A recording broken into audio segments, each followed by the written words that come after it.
নেই। প্রশ্ন করুন কেন ভালো নেই। কেননা সকাল থেকে যেন মনে হচ্ছে আমি বাংলাদেশে আছি।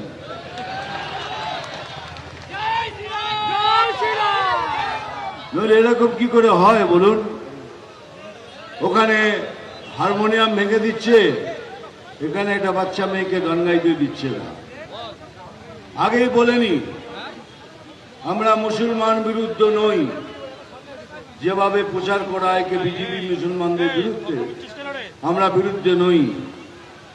যারা ভারতকে ভালোবাসে, যারা এই দেশের মুসলমান, তাদের বিরুদ্ধে নই আমরা, তাদের বিরুদ্ধে নিশ্চয়ই যারা আমাদের দেশে থেকে দেশের ক্ষতি করার চেষ্টা করে।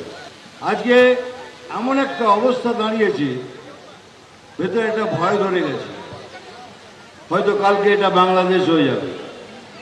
কারণ এখানকার সরকার প্রতিবাদ করে না, খালি চেল্লায় আমাদের ডেমোক্রেসি নেই, আমাদের বাকরুদ্ধ করে দেওয়া হচ্ছে।